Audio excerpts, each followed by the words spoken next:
Gondor calls for aid. Aragorn runs in. Theoden turns around and he's like, say what? And Rohan will answer. And it's like, we finally get that resolve that we've been looking for throughout this entire track.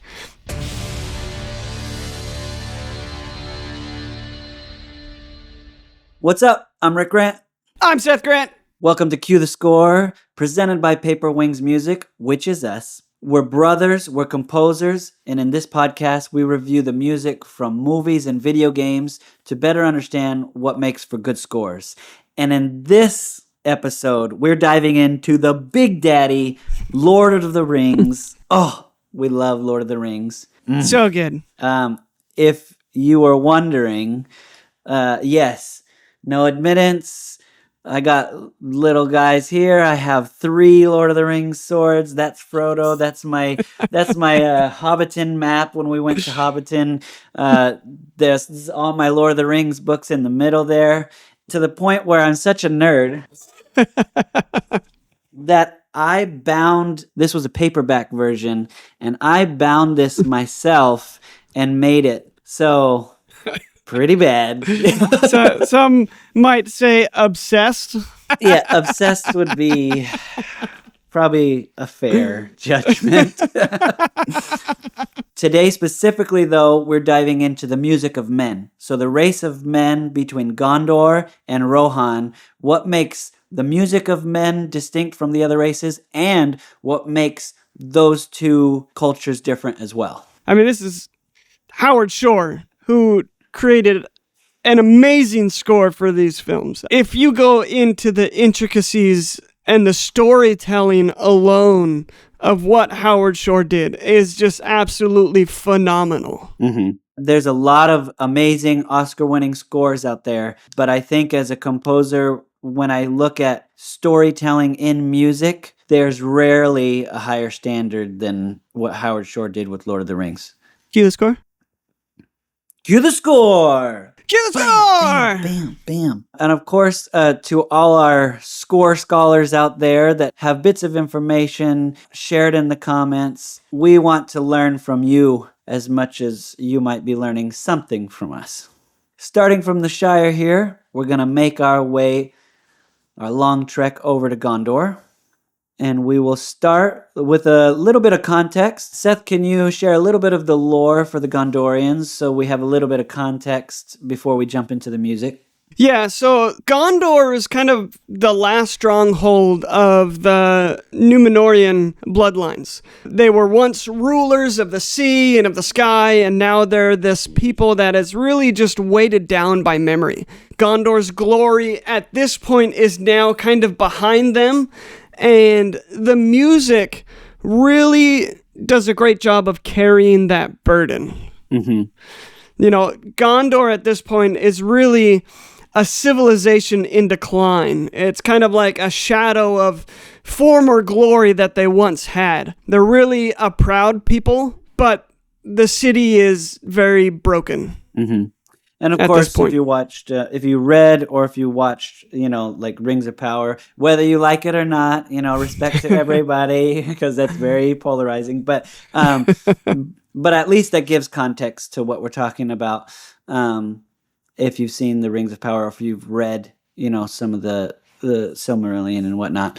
But yeah, that arc of it's in decline. And then it kind of goes to an ascension throughout the trilogy, is kind of a formula that both Gondor and Rohan has, although Gondor is arguably more in decline and has a bigger arc.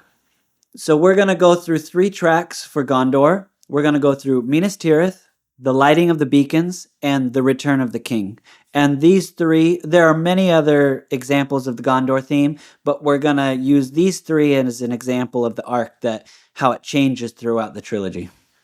Okay, Minas Tirith.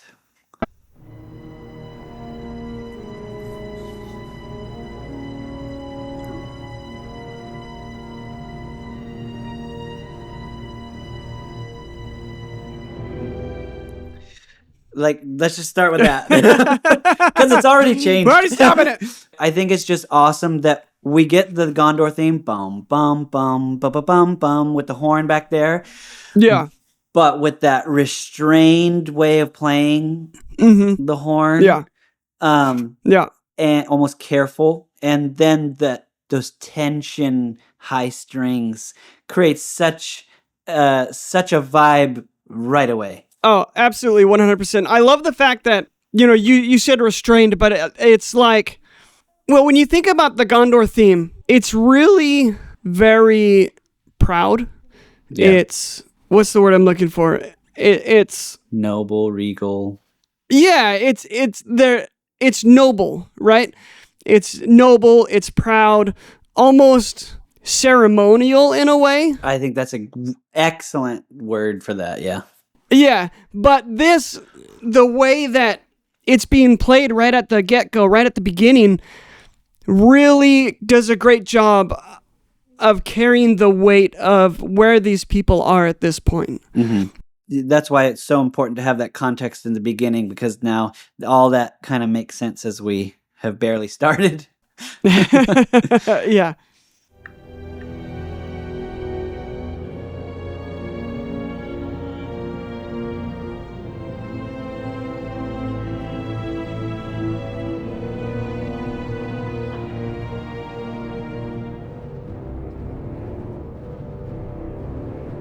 And now we get kind of a mood shift.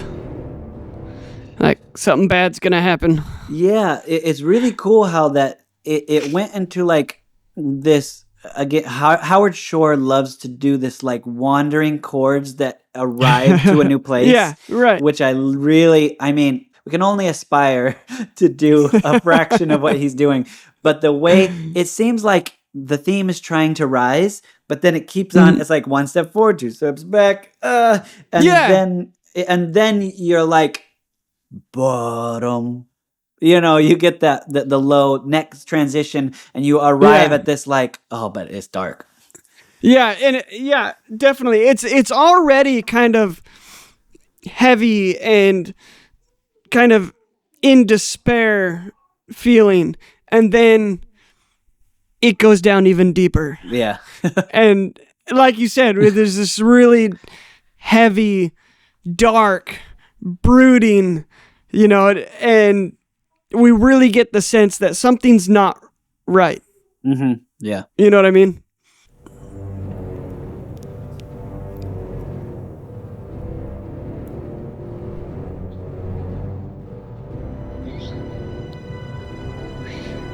Get those higher strings. Builds tension. That was kind of like Mordor a little bit. Yeah. And we kind of break out here.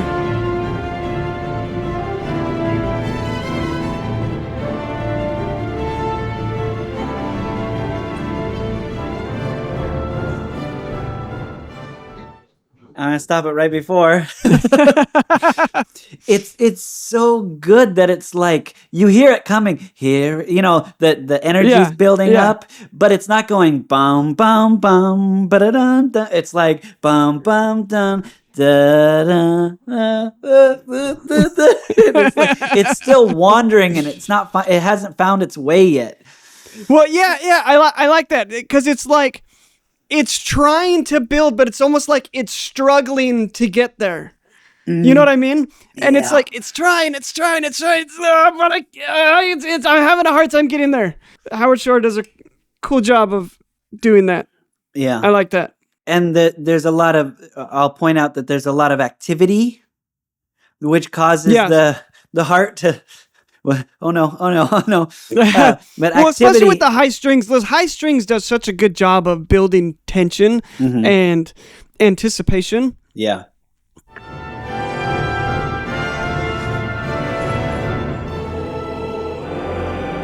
Here's some choir coming in.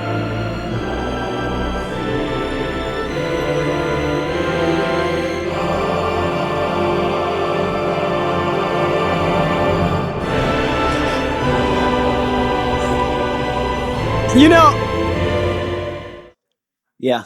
That choir does a great job of making you feel their nobility. Because that's who these people were. They were very noble people. And the choir coming in right there, choir is an amazing tool in general. It can give this sense of spirituality to things. I feel like we say that in almost every podcast. We've talked about this all the time. So it's important. Whether it's this heavenly choir or this dark, almost demonic sense. And this sense, we're getting a little bit different feeling where we're getting more of a noble feeling from the choir. Right. You know what I mean? It's amazing how you can get those in-betweens as well. Like there's so many shades, like you said, heavenly, hell, but there's also like, you can just use it for grandeur. And whether you decide to just use male choir or female choir, or a lot of male and only a little bit of female, like this obviously seems more male. Maybe there's a few female in there as well, but the lower it's definitely a lower choir rather than more of the higher voices. Yeah, but it's something in between where it's like I'm not sure whether to just be awestruck or have a hint of fear. Well, and the other instruments playing over top of that give you that. You have those ostinatos of the strings and those low notes still playing in there. So you have kind of these mixed feelings where you're feeling the nobility of this city, but at the same time, you're still feeling that brokenness. Yeah. And depending who's in charge, that feeling of nobility can be like warm or more harsh, And right now you have the steward, Denethor, is in charge and not so good. Yeah, exactly.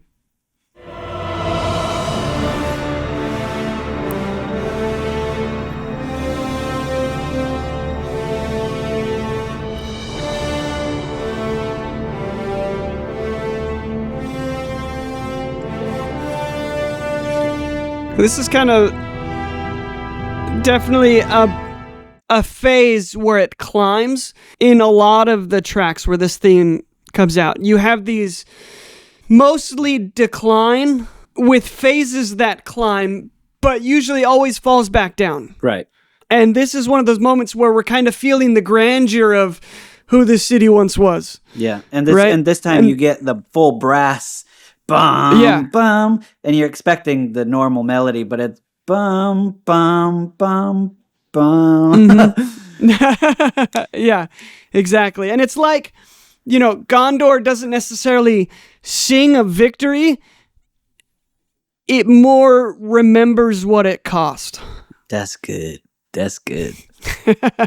Yeah, this part, Gandalf and Pippin are like arriving at Gondor, and they're riding up the mountain, and they're urgently, we got to get up there. We got to get there now. So you have this like heroicism, but decline. There's, there's trouble, tension, we're a lot of motion. And then you get up to the top where you're like, duh, you have that choir and you're like, oh, this is grand. But then you realize you've risen to Denethor. And you're like, yeah, and you're like, oh, we still have problems. Yeah. So such a great juxtaposition of this rising, but you're rising to something not so great. Yeah, I think a good way to look at it is this is a kingdom that's surviving more on tradition rather than triumph. Yeah. That's good. Yeah. So we're going to move over now to the lighting of the beacons. This is one of the biggest parts of the Gondor theme, like climax here. But it's still, in the middle of trouble. So this is a really good example. And for context, this is a part where Denethor is like, I don't need anybody. We don't need Rohan. And Gandalf's like, you're an idiot. Pippin, go climb up there and light the beacons because we're doing this without him. Yeah. So here we go. Okay.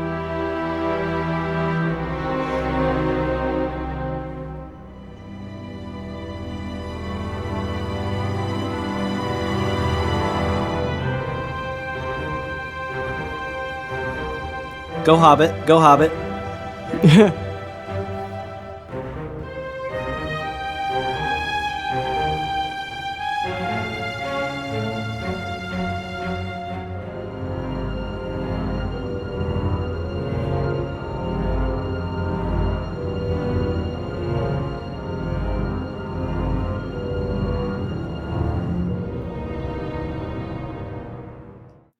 And I know that this isn't the Gondor theme yet, but I think it's important that this is included because it shows the progression of what, the storytelling where we're at right now. Of like, he said no, you have these negative feelings, and then you have this kind of almost mysterious, kind of playful behavior. Da-da-da, Yeah. da-da-da, because now you have a hobbit kind of like being mischievous here. Yeah. But it's like, you can tell it's like, we're building to something. We're building to something here. Yeah, right.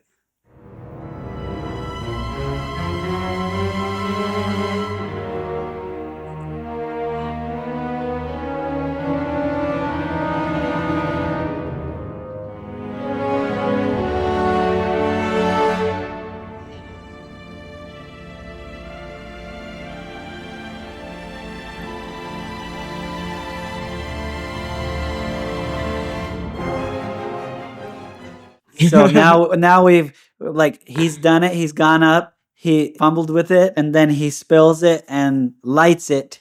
And then there's an immediate motion that happens. Bum, bum, bum, bum, bum, Yes. bum, bum, signifying, like, okay, there's activity.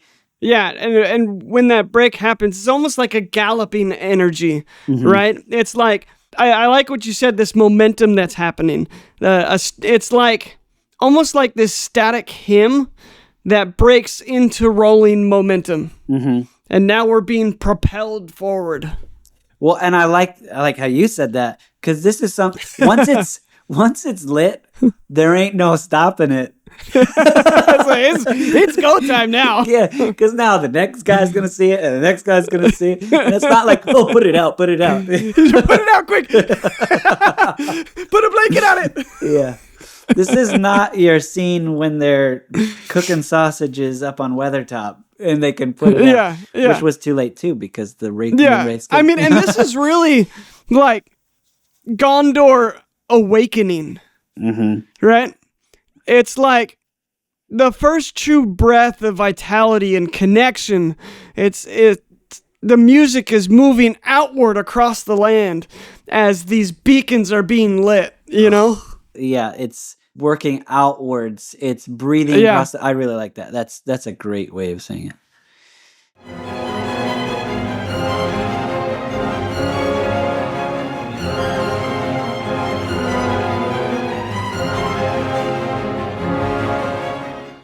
And just to kind of, point out the instrumentation here of, you have these fast strings, da-da-da-da-da-da, doing these scales, giving you all this motion and activity, da-da-da-da-da-da. It's rising and it's falling, so it's like going over the hills, going over the mountains, going to the next beacon, and then you have those long brass bum, bum, bum, bum, bum, bum, bum.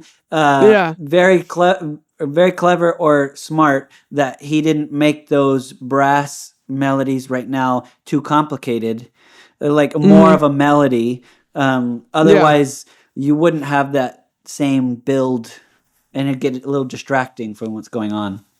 Yeah, it's interesting. I was actually going to bring up those string ostinatos too, because those strings are really what's giving us that motion, that thing that's pushing us forward, because it's those scales going up and then going da da da da da da da da da da da da da da. You know what I mean? And that is really what's driving this piece forward. Yeah, I think for composing, a good thing to remember for ourselves and good thing to learn sometimes is when you're scoring, what is the motion in the scene, and how can you represent that in the orchestration?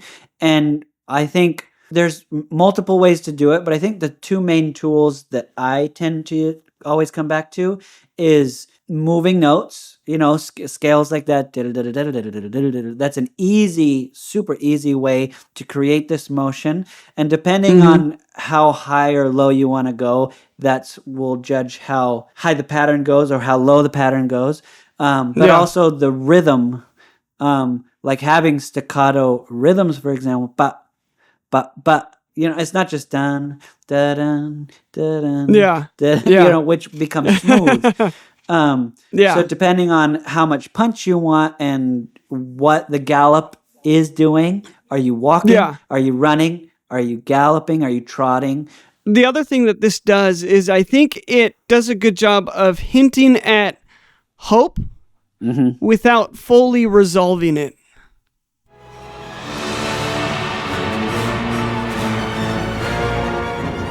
We're still not there yet. We're still going.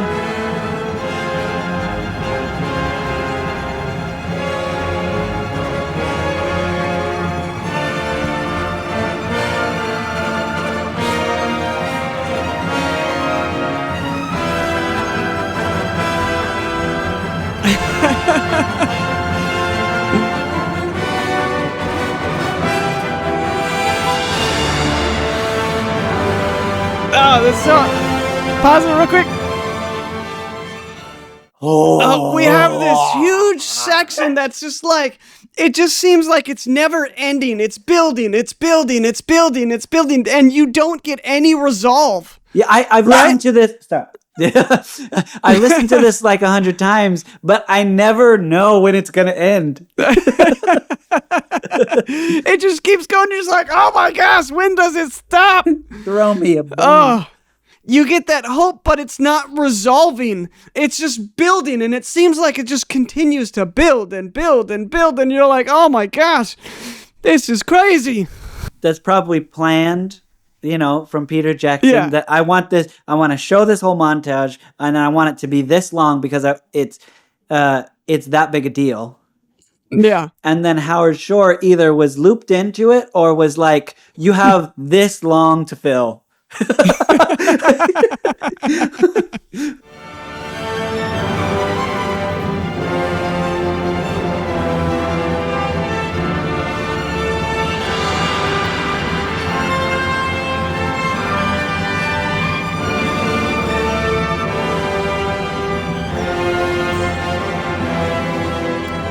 I think we start to really feel that hope in this section. And you know what the weird thing is? What weird but interesting thing is? Technically, I mean, this is a call for aid, right?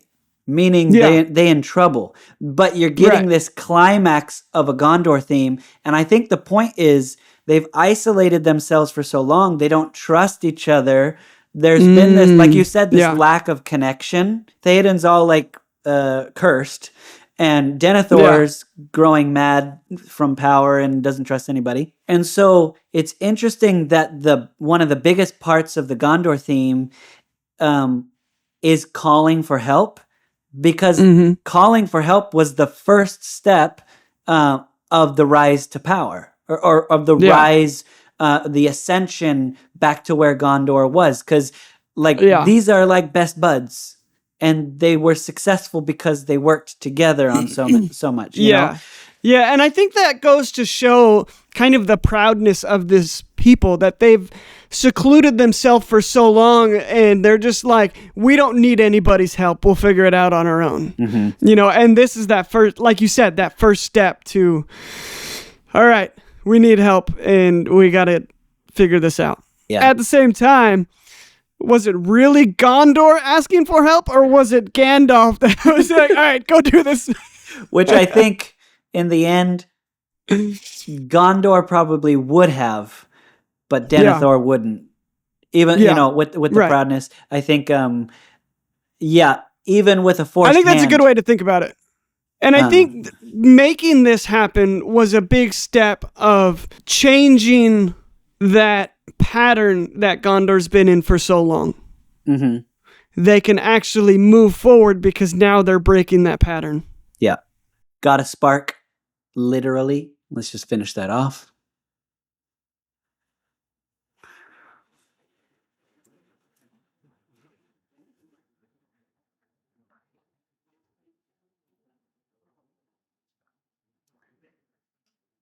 And I believe that's like, Gondor calls parade. Aragorn runs in. Theoden turns around and he's like, say what? And Rohan will answer. And it's like, we finally get that resolve that we've been looking for throughout this entire track that we haven't been able to get. Yeah. So it's like this whole build, and there's like, oh my gosh, when's it going to end? And we finally get that last. Oh, very cool, very cool. Oh, that's very cathartic. My heart's just like we're still getting, right now. Because this is Gondor, we're still getting that feeling of nobility that their history has. Mm-hmm. So now we're going to the Return of the King. And I feel like this is a good conclusion for it. It's not the biggest part of the theme, but I feel like it's the most resolved, most major, and kind of like we're at peace. It's finished, kind of. And this is the coronation of Aragorn. So what a time to have the Gondor theme, coronation of the Gondor King, happen here.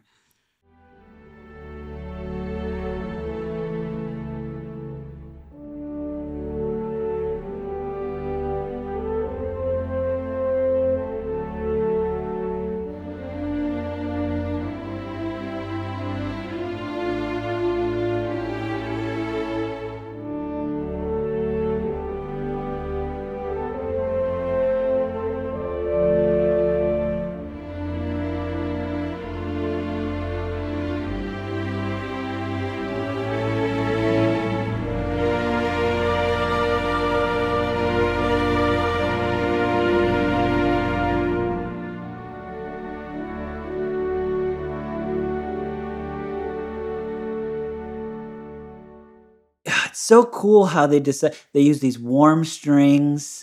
They have the French horn again. That's the tool for this. However, in the beginning, when it felt constrained, where the French horns are pulled back, but like in like a tension way, then you belt it, and now I feel like it's pulled back, but not restrained. It's easy. Yeah, it's relaxed. Mm-hmm. Shout out to all the other musicians out there, the players of these instruments that we don't know how to play, that can play their instrument in so many different effective ways where you're like, it's not just softer or louder. There are 1,000 in between textures and colors that they can do. So musicians, go. Yeah. And finally we have Ascension, right? Gondor's gone through this struggle for so long, and now it's finally breaking free. As Aragorn gets crowned king, we have the melody that rises instead of falls, really echoing Aragorn's heroics in helping make this happen. The White City is now reborn, and this is kind of its anthem moving forward. So now we're looking forward to the future instead of looking back in history that we've done throughout the entire film. Yeah, and I think you can do a full Ascension in several ways. You could have just went for big belting, here's the king, could have, but I think it was such a smart choice to have it like more of a peaceful vibe. I think that makes it more poignant for the story as opposed to just belting it out. So we're first introduced to Gondor, and the music is very much decline, because that's the state of the city, right? It's in decline. We have awakening, and finally we have ascension. And the music throughout the film does a good job of portraying that progression. Yeah. And with that takes us to Rohan. We're going to go from Gondor, and we're going to work our way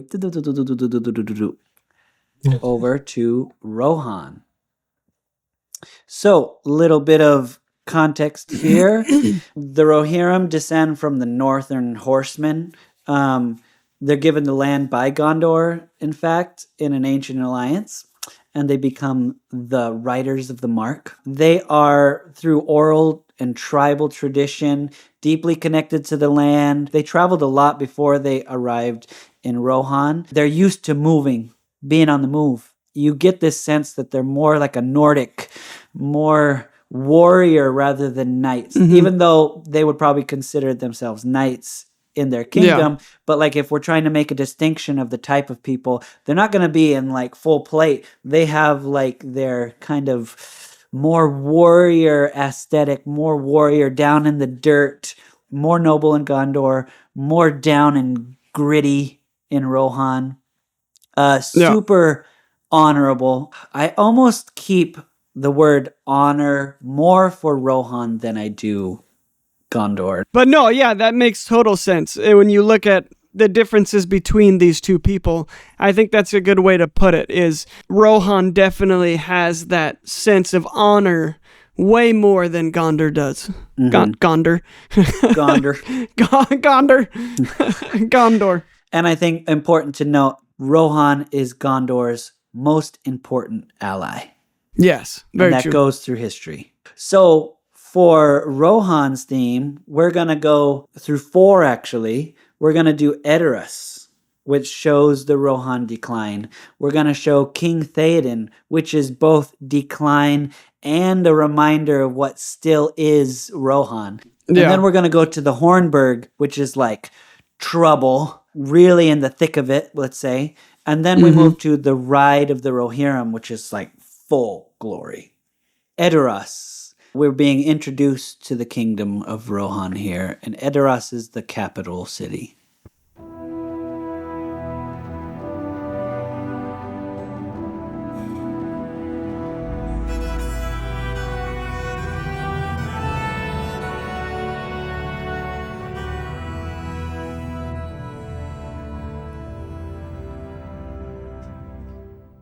Just that beginning.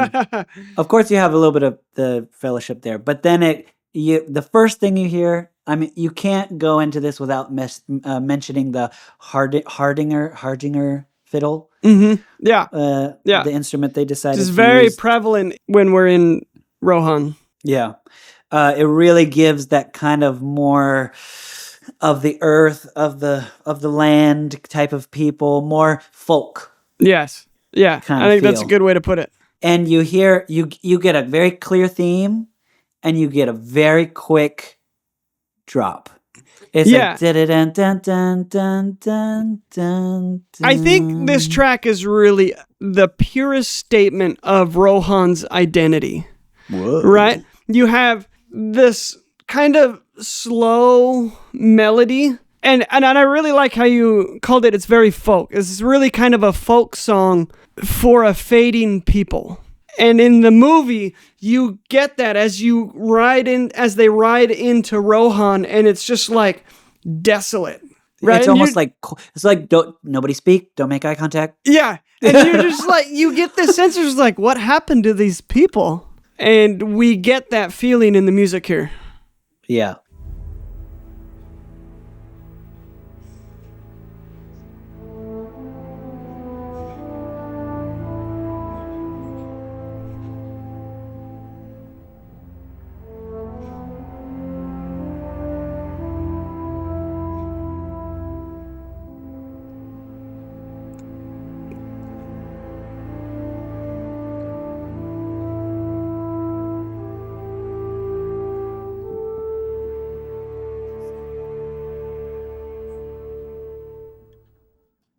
Dude, gorgeous. Gorgeous. The interesting thing to make a distinction between the declines of Gondor and Rohan is I feel like Gondor's decline tends to be a bit more fearful, and Rohan's is more sorrowful.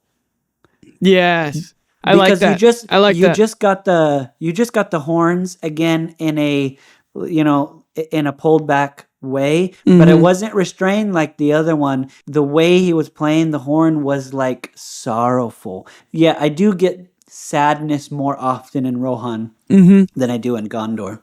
I agree 100%. That's a great way to to think of this. And I think that mournful feeling is really a good way to voice where these people stand as a city.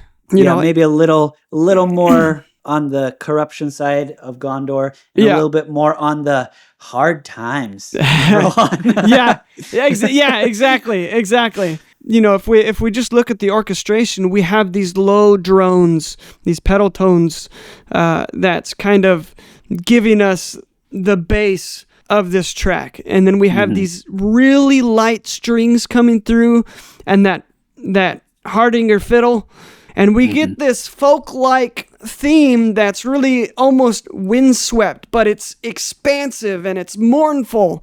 It's raw and rustic. It's fading, but it still feels alive.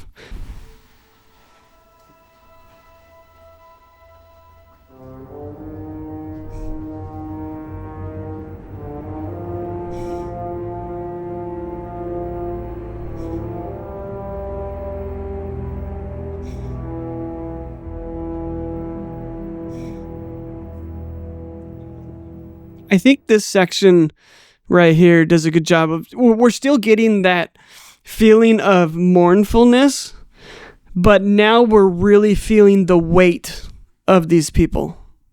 Yeah. Right? As everything kind of drops, you know, we don't necessarily have that fiddle anymore happening, but everything drops and you just, everything sinks down and it just feels heavy.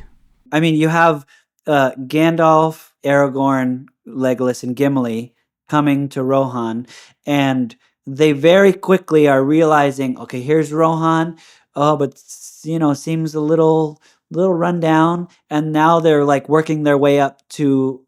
Well, it's not a castle; it's like their hall, but more like a Viking hall. But and it's like something's not right here. This is not what it should be. Yeah. And Gandalf's like, Theoden's hall is lesser of late. Gandalf's like, this is a weird vibe, bro. I don't remember this vibe last time I was here. Yeah. Why are you all emo?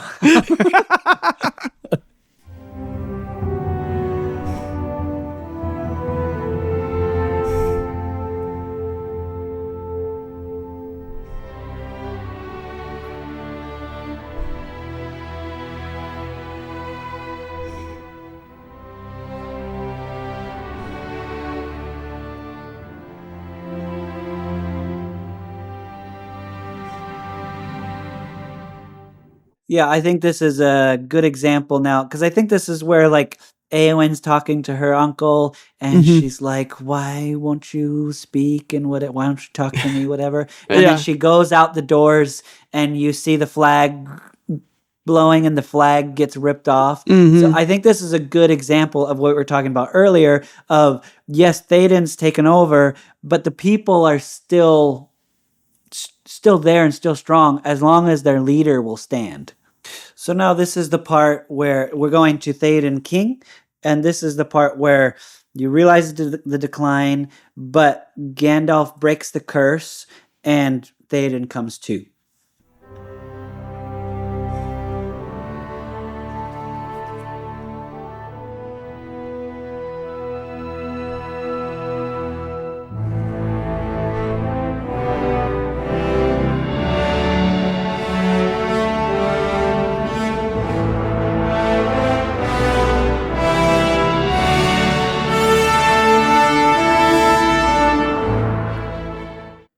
I grabbed sword. I feel like I need to be holding a sword.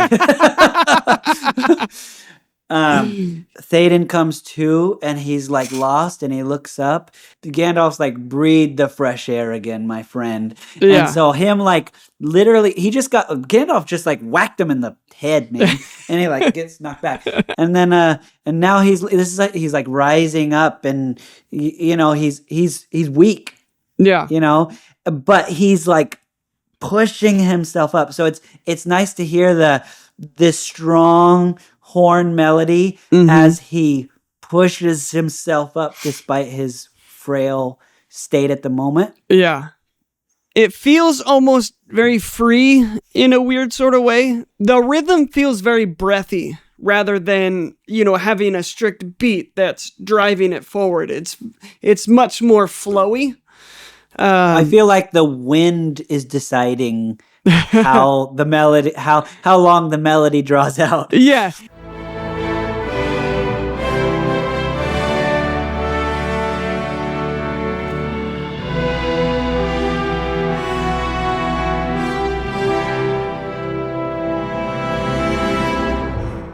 And I love that, like, that little climax, that mini climax. Dun, dun, Yeah. and then it goes back, and then it pulls back again. I love that he brought in the fiddle again for this specific part, because this is the part where he says, the king's hands would remember their strength if it held his sword. Yeah. As he slowly starts to grip the pommel and the handle, you get the fiddle, which gives that folk thing, vibe again. And you're getting this like, oh, this is a legendary sword. Yeah. A sword, in the lore. No, I agree 100%. I was actually going to say, and that fiddle carries the heart of these people. Yeah. You know what I mean? That is the feeling of Rohan.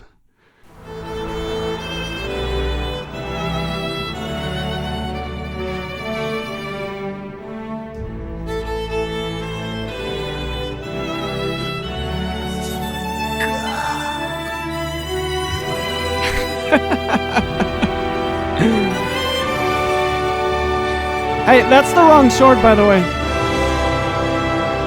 What?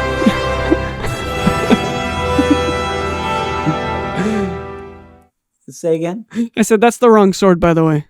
Oh yeah, no, that's it.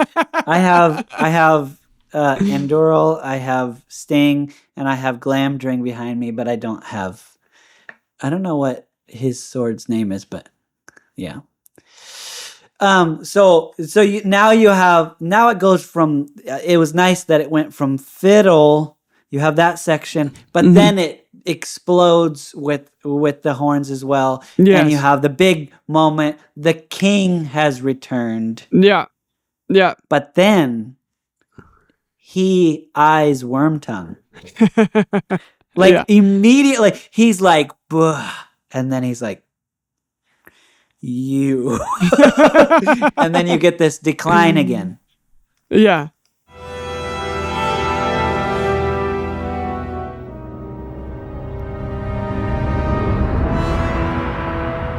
I don't know that I would call it a decline. The king is now set free, and we have this like heroic breakout. It's like, oh, these people are finally free, and now we feel the king's anger as he realizes what happened. Yeah, I think that's probably I don't think I would call it a decline, but they still have problems to deal with. Yeah. Which of course then they have to retreat to Helm's Deep, and they have to defend themselves. So that takes us to the Hornburg. So a little bit of context on this. The Hornburg, this is kind of where preparations are being done. They're at Helm's Deep, and they're getting ready for the arrival of the orcs.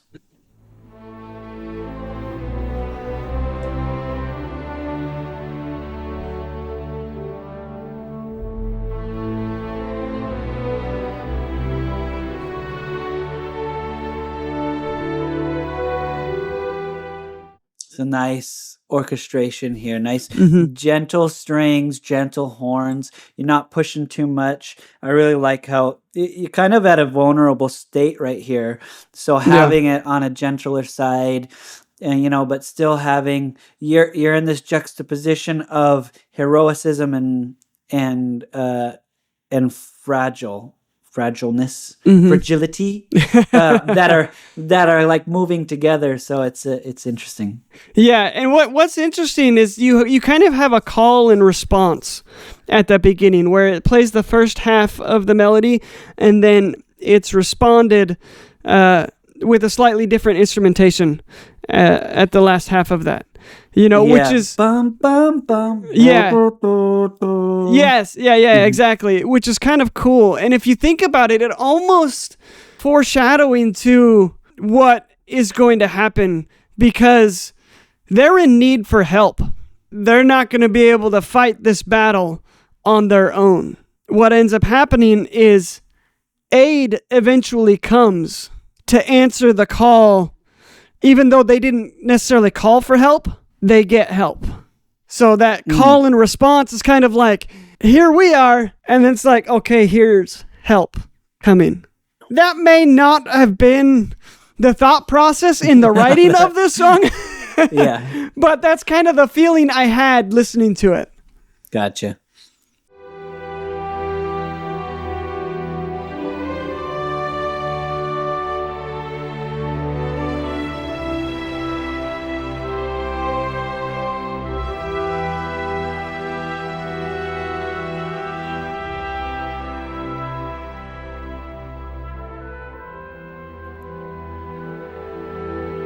Such a cool part.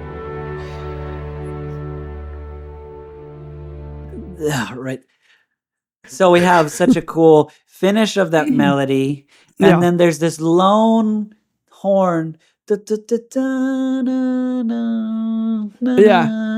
is almost like it's very hopeful. Just one guy holding the fort.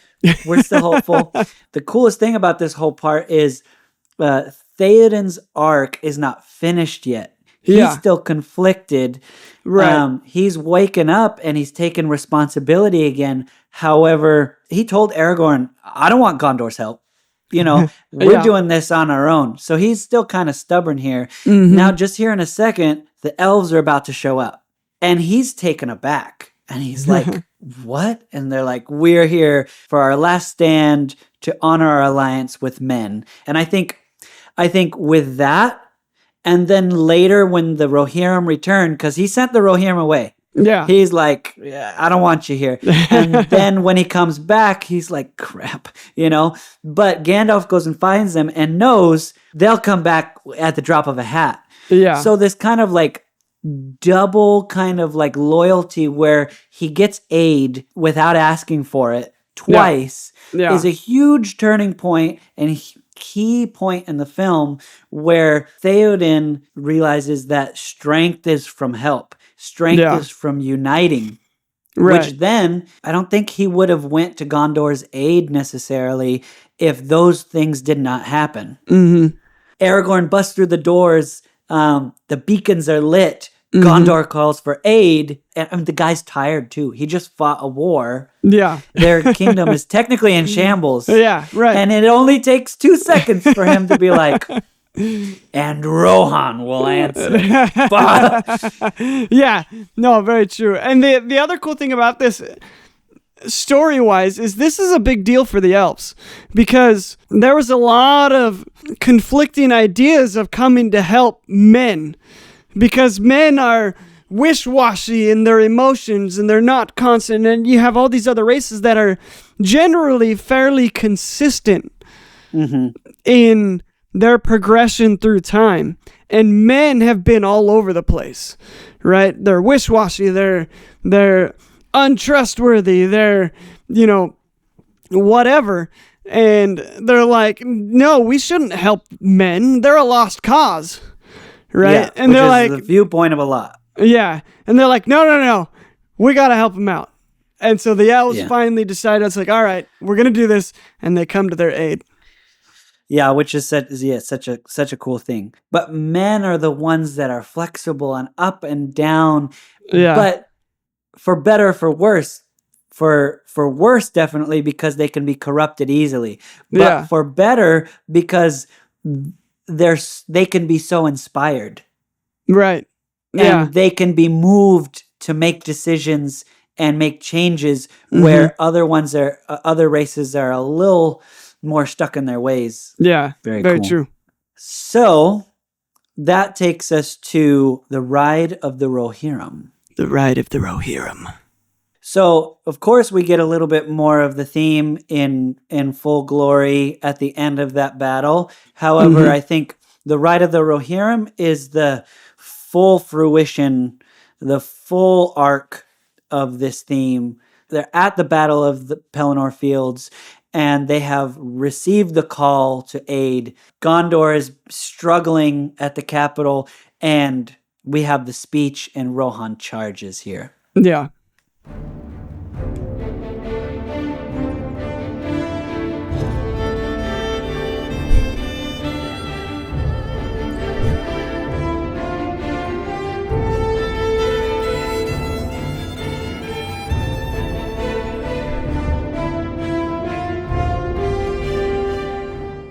Such a cool build-up here of focus and determination. You have the theme in there. Definitely. Right? The theme is in there, but it's changed a little bit. The vibe is not overly positive. The vibe is not negative. It's serious and focused and determined. Yeah, and I like how you put that. Is it does feel much more determined, right? Before we're kind of in this sorrowful, mournful state of the theme, and now we're going to battle, and we're determined, and we have those rolling drums that is just kind of almost like hoofbeats, right? Moving forward, and we have that theme come in. It's like, here we go. It's go time. Yeah. And I really like the use of repetition here in building up as well. Like you have those strings as ba-da, ba-da, da-da, da-da, da-da, da-da. Yeah. Where you're like, your heart's, starting to move faster. It kind of takes your breath, da-da, da-da, da-da, da-da, da-da, da-da. And you're ready for it to happen because it's all just build up.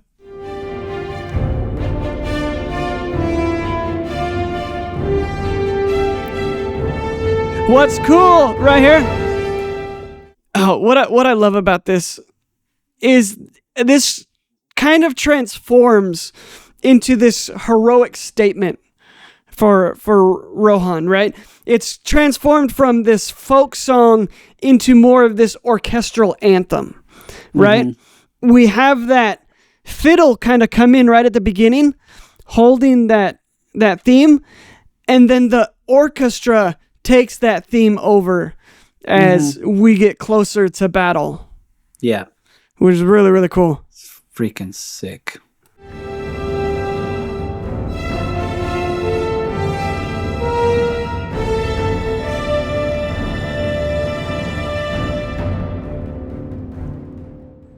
And then I think we have some of this low drums here where we're having a speech or whatnot. I couldn't tell you precisely second to second, where we are, but we should be kind of having a speech, and then we have the charge, which his speech I think is just the best speech in the whole trilogy. So good. Yeah, even over Aragorn's, I think, for me. A red day.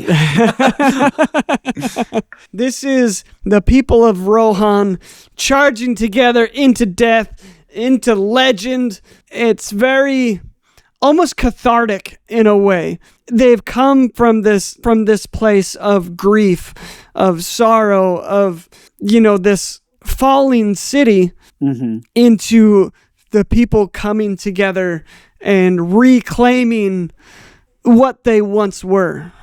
Yeah, and it has for me it has less to do with the battle and more to do with the two kingdoms coming back together. And like literally they're coming to Minas Tirith. They literally come together both emotionally and physically. Yeah, right. So it's quite amazing. And like you said, cathartic because the arc then finishes at this battle. And then we have the charge.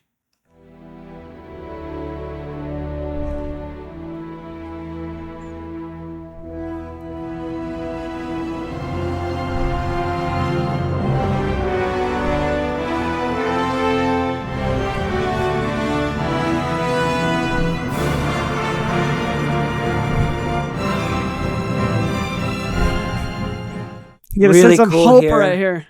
Yeah, they're starting to charge. You can feel the like hoof beat kind of like ramping up. It's almost like it's kind of stretched and turned into something noble, something more elevated, right? Mm-hmm. I think is kind of the feeling that we're getting here. And more sure. Like, yes. If things were ebbing and flowing with who they are, this is like, we know who we are. Yeah. This is who we are. And even more, it's like, this is also hope for Gondor. We're not in this alone. Yeah, and so you have this, like, these two coming together. You can't just have Rohan coming back. You have to have that, like, Rohan comes back, Gondor receives them, two parts to make the whole race of men. Yep. Very cool.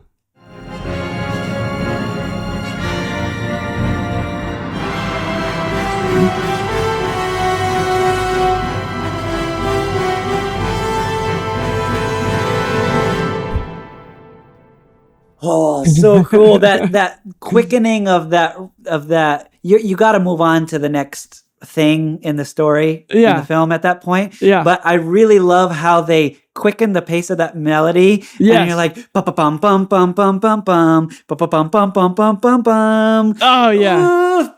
And then it switches scenes and such a good scene. Probably the best. I don't know, one of the best in the whole thing. Oh, it's so like good. It's just saying one of the best. Nice is like, build. It's just like, here we go. And that would take us through the whole arc of the Rohan theme. Of course, going to the death of Theoden. Spoiler alert. Really old movie, really old book. but going all the way to the death of Theoden and him accepting, this is what Rohan is. Connection and unity between all men is important. Loyalty, that's what makes us great. And now he's like, I feel good about passing this on to my nephew and niece, Eomer and Eowyn. Yeah. And has a good, bright future ahead of it because we're in this new solid place. Yeah, and I like how you put it. I think if I were to kind of break down Rohan's arc, we start in a place of grief, then it moves to identity, tension, and then finally catharsis. Right? Excellent. And if we contrast that with Gondor, Gondor is very much stone. It's memory, where Rohan is wind and kinship. The two kingdoms of men are completely different musical lives. They each have their individual DNA that kind of makes up who they are as a people. Yeah. And listening to you as you say that, I feel like Gondor represents the ideals of men, and Rohan represents the heart of men. Yeah. And so when you have them together, unified, you have the ideal and the heart. That's men right there. And you need both of them. Right. When we compare the sound of men, musically, as we're talking about, we have the elves, which their music feels very timeless. They have these high strings, these delicate harp, ethereal choirs, right? And then you have the dwarves. Their music is heavy, it's grounded, it's carved into stone, right? You have these big brass lines, these pounding percussion, these deep male voices, right? And then you have the hobbits, which is warm, it's pastoral, homely, whistles and guitar and instruments you'd expect to hear like at a pub or a village, and then you have men, it's not eternal, it's not unshakable, it's not carefree, right? It's mortal, it changes, it struggles, it breaks, it rebuilds, right? So you have Gondor's themes, which are more hymn-like or ceremonial, right? It's weighted down by memory. It's the sound of legacy under strain. And then you have Rohan's theme, which is more folk-like. It's windswept, it's raw. It's the sound of grief turning into courage, right? And so we have all these different music identities for all these different races, which is just absolutely amazing how Howard Shore was able to create all these different landscapes, right? Yeah.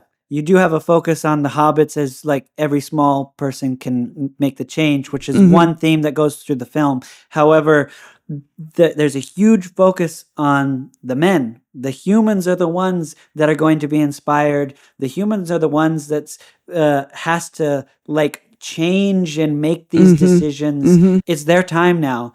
I think it's important to dive into the humans' themes because they're the ones taking over and everybody else is fading off into legend and history. Yeah. So they're the ones that have to make the future. Yeah, and the music as well as the race of men, they're constantly living in this tension between decline and renewal, or like grief and glory, unlike those other races, right? Yeah.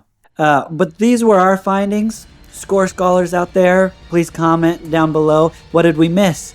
Do you like the themes in other tracks as well? Is there lore that's important that people should know? We want to learn from you as well. So comment down and let us know so we can learn from that. Yeah, and let us know what differences you guys found between Rohan and Gondor. And with that, cue the score! Cue the score! Brett's going to battle. I'm going on an adventure.